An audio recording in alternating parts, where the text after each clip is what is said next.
On se barre. On se barre. On se barre.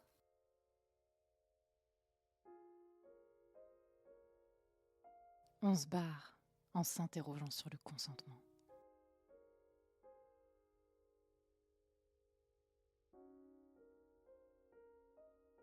Le consentement. Voici un mot trop souvent bafoué. Dans cet épisode, j'ai décidé de questionner le consentement parce qu'il est au cœur de bien des mots. J'ai décidé de faire à nouveau appel à Florence Elie de l'association Elian Rebirth. Elle va faire un point avec nous sur cette notion parce qu'elle sait toujours trouver les mots justes sans nous culpabiliser et nous donner des outils pour faire face.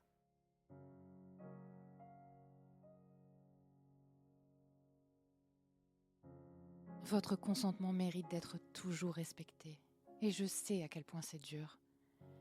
La société nous conditionne à toujours être de bons petits soldats, à toujours dire oui, à performer, à se plier. Mais vous, qu'est-ce que vous voulez vraiment ? Je sais bien que trop souvent nous sommes forcés de prendre des rôles pour correspondre à ce qu'on attend de nous et qu'il est difficile d'assumer ce que nous sommes vraiment. Nous devons arrêter d'avoir peur. Vous portez une lumière en vous. Il est essentiel de gueuler qu'on a des limites et qui nous sommes vraiment. Nous ne sommes les serpillères de personne. Le consentement. Je crois que c'est quelque chose que j'ai trop souvent eu du mal à m'appliquer. Consentir à contre-cœur, ce n'est pas un oui, et ça peut laisser des dégâts. On traumatise nos corps et nos esprits en cédant. On bafoue nos limites. Il faut apprendre ces limites parce que nous avons tous de la valeur. Moi, j'ai toujours eu peur qu'on ne m'aime pas et la peur de l'abandon. Alors je me suis conformée. J'ai dit oui sans dire oui, trop souvent, me traumatisant toujours un peu plus à chaque fois. J'ai cédé. Je pense que ce mot est fort car céder n'est absolument pas consentir.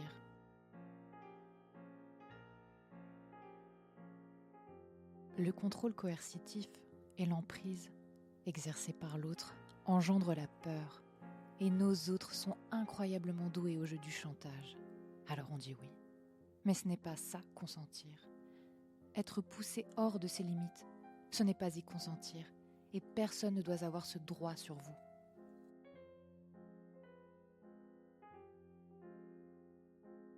Ne culpabilisez pas. Moi aussi j'ai cédé. À un moment, on se retrouve à bout de force et on cède. Mais ça ne veut absolument pas dire qu'on consent pour autant. On cède car c'est un mécanisme de survie et parce que nos autres nous ont bourré le crâne pour qu'on cède face à leur vision du monde. On croit qu'on a dit oui, mais en fait c'était non. Nous avons juste déposé les armes en se disant que c'était normal. Après tout, il y a de l'amour et puis ça ira mieux demain, non pas vrai ? Et ça ne va jamais mieux. Combien de fois on se dit pour tenir bon que c'est bon, c'est rien, il y a pire. Ou alors c'est bon, c'est normal, c'est pas grave de se forcer, c'est qu'un effort à faire. Alors que non, ce n'est pas rien, car vous n'êtes pas rien. Votre parole doit compter. J'ai laissé mon corps être l'objet de l'autre, je lui appartenais. Et c'est long de se réapproprier son corps et d'apprivoiser ses limites. J'ai cédé.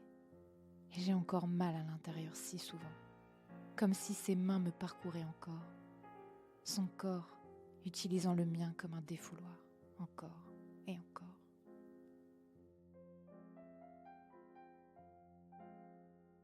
Je vous invite à apprendre à dire non. Vous avez le droit de ne pas vouloir qu'on vous impose quoi que ce soit. Vous méritez d'être bien dans votre esprit et dans votre corps. Pour mieux cerner cette notion de consentement, je laisse maintenant la parole à Florence pour son éclairage à elle. Dans le cadre d'une relation sexuelle, il est important de demander avant, pendant et même après le rapport de s'assurer du consentement éclairé de son ou sa partenaire. Lorsque vous êtes avec un ou une partenaire de confiance, pour rendre la question du consentement moins mécanique sans pour autant négliger, vous pouvez instaurer une sorte de code de consentement. Mais dans cette situation, un non reste un non. La définition du consentement, c'est l'expression d'un accord qui implique une question au préalable. Il se matérialise par un oui. Attention, l'absence de réponse ne vaut pas un consentement. Une fois donné, le consentement n'est pas pour autant la porte ouverte à toutes sortes de demandes. Dire oui à un acte sexuel, c'est ne pas consentir à tous les autres, ni au même acte à l'avenir. On peut commencer à avoir un rapport, à dire oui, et après on a le droit de changer d'avis et de dire non. Et on se doit de respecter le consentement de ce ou sa partenaire. Dans le cadre de la relation sexuelle, c'est pour ça qu'il est toujours important, comme je disais au début, de demander avant, pendant et même après le rapport pour s'assurer du consentement éclairé de son ou sa partenaire. Et on remarque qu'aujourd'hui, malheureusement, il n'est pas souvent respecté et écouté. Et nous, on voit, il y a beaucoup de jeunes filles qui nous contactent, qui ont subi des rapports et qui n'avaient pas leur consentement. Et le consentement, il peut être réversible à tout moment. Il est donné librement, spécifiquement à une action, à un choix éclairé et volontaire. Le consentement, c'est le fait de choisir de dire un oui. Donc, le consentement, il ne concerne pas que le sexe. Il peut être sur l'envie de faire une activité, un contact physique, faire la bise, serrer la main, un câlin, un bisou.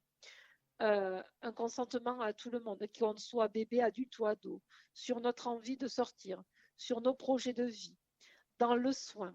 Il est important de respecter le consentement dans le soin, que la personne soit majeure ou qu'elle soit mineure. Expliquer, recueillir avec l'accord de la personne et surtout lui permettre de revenir sur sa décision si elle le souhaite. En couple, le consentement est toujours nécessaire. Quand quelqu'un dort, ça ne veut pas dire un oui. Être alcoolisé, ça ne veut pas dire un oui. Être content, ça ne veut pas dire un oui. Et encore, la liste, elle est longue. Si je dois résumer le consentement en bref, il doit être libre.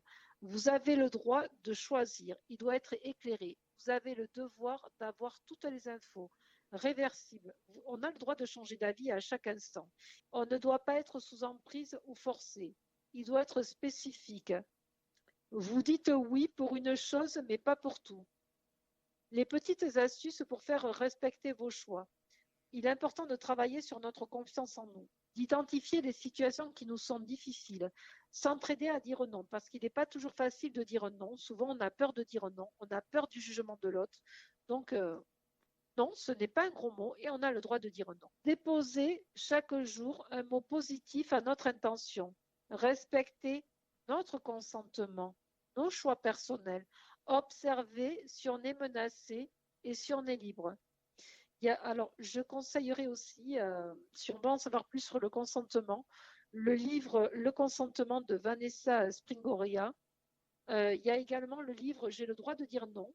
Voilà, je pense qu'il ne sera jamais assez important de répéter que le consentement, il est réversible à tout moment, qui peut être donné librement, spécifiquement à une action, un choix éclairé, volontaire, et que le consentement, pour terminer, je sais que je me répète, mais on se répétera jamais assez, il concerne la sexualité, les soins, l'éducation, les relations, qu'elles soient amicales, amoureuses, professionnelles et dans plein d'autres domaines. En fait, le consentement, il concerne la vie de façon générale. Oui, c'est oui. Non, c'est non. Je ne sais pas, c'est un non. Si on constate que dans notre quotidien, nos choix, nos envies, nos limites ne sont pas respectées, eh bien, ce n'est pas OK.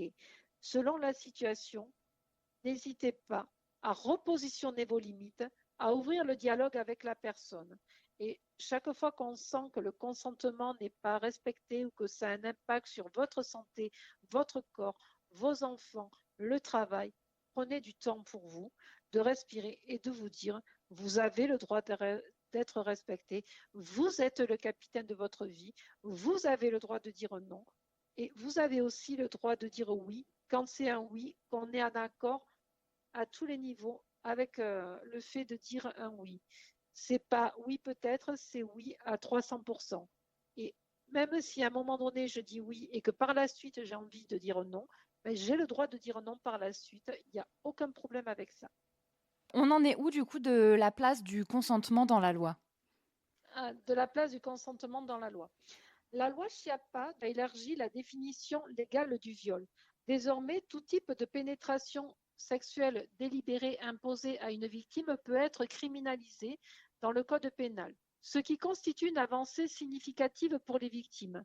Malheureusement, la loi reste lacunaire, car elle ne fait aucune référence explicite à la notion du consentement.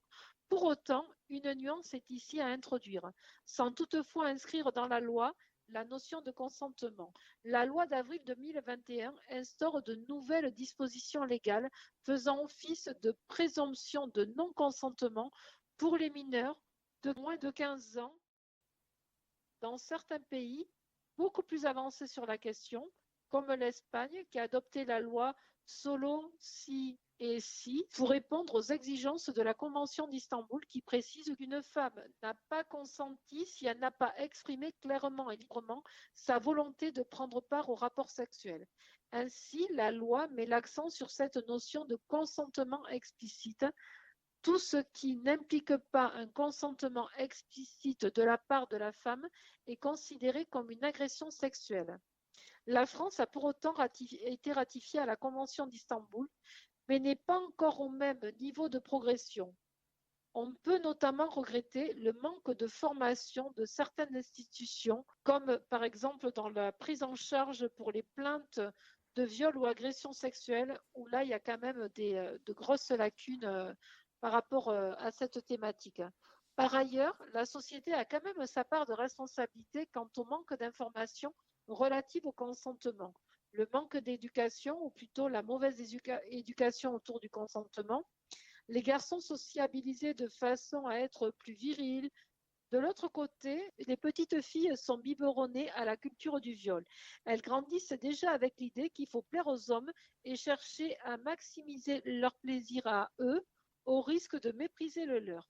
Les réseaux sociaux y permettent quant à eux de lever les tabous autour de la sexualité et de replacer le consentement au cœur de ce débat.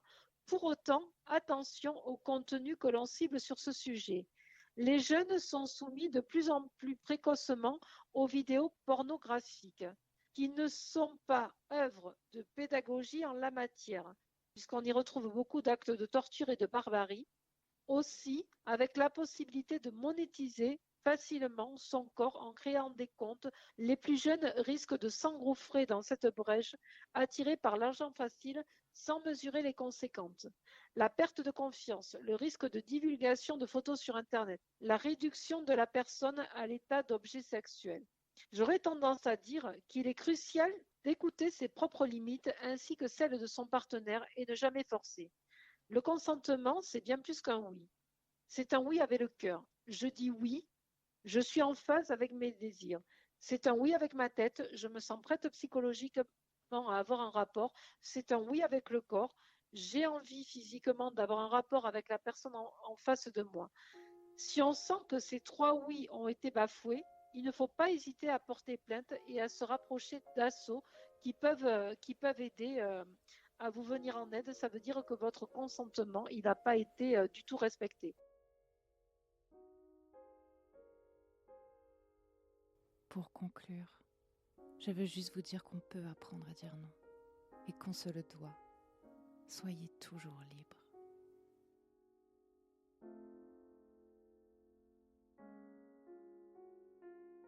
On se barre. On se barre. On se barre.